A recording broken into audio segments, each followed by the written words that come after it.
My name is Colin Daniels. I'm the CEO of a company called Grenade. We're a tech design startup that's been going for about 18 months now. We do a range of different things in the digital space, web and mobile development and design.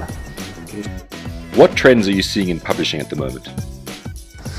I think we're seeing a couple of different trends. Obviously, in South Africa, we're probably a little bit behind, a couple of years behind what's happening internationally. But locally, we're seeing a lot more integration and convergence happening. So publishers are starting to put a lot more emphasis on their digital platforms and co-branding. So in the past, a magazine website would just be a splash page with the cover of the latest magazine, and its only objective would be to get people into stores to purchase it.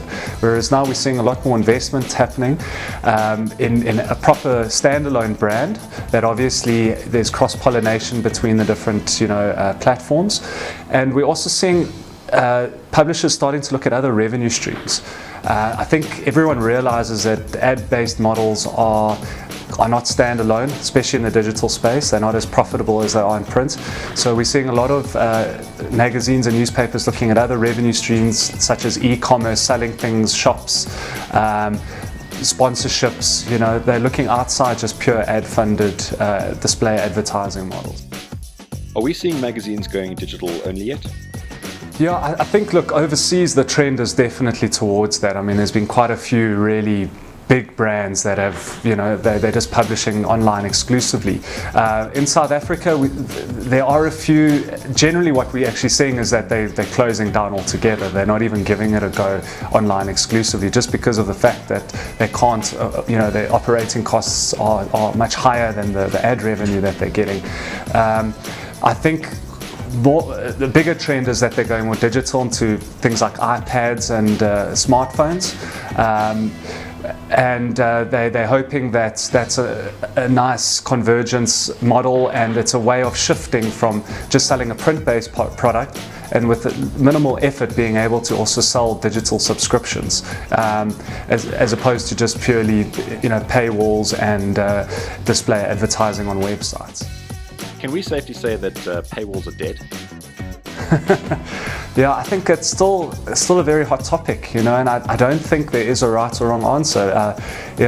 Once again, looking at internationally, we seem to be going around in circles. They're dead sometimes, then they're alive again, and we keep on going around in circles. I don't think we figure that out yet, especially locally. The appetite towards buying content and paying for content. I think people are very reluctant to internationally, but locally especially, we're very price sensitive.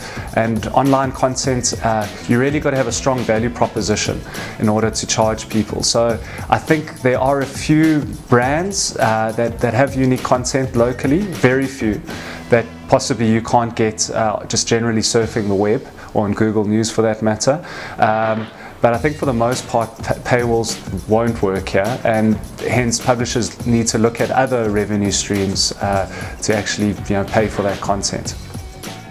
What are your thoughts on native advertising? It's good to see innovation happening in that space, and I think that there's a lot of opportunity for startups and entrepreneurs to come in and really disintermediate what's happening in that space, because publishers are looking for innovation, they're looking for different models that work for them, but I think the important thing is they need models that they understand and what their sales teams understand too.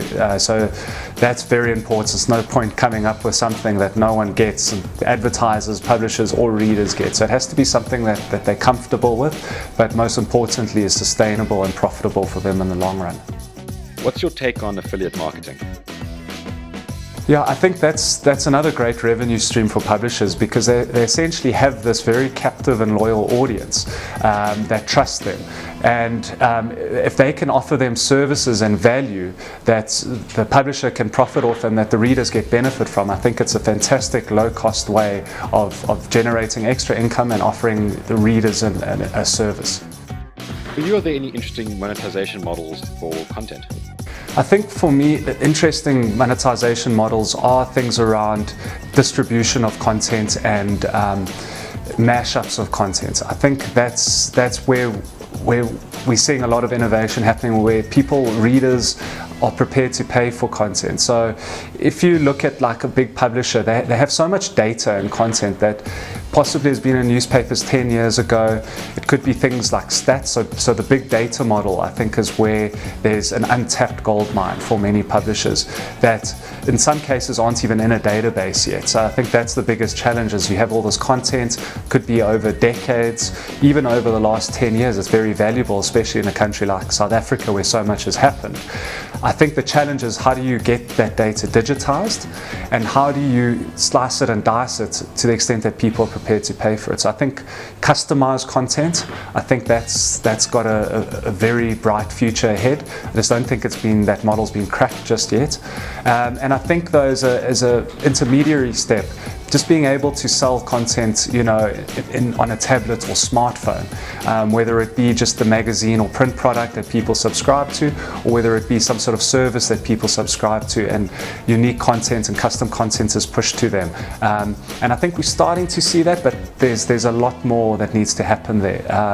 And then just really tapping into big data. I think there's so much potential there, but it's going to take time.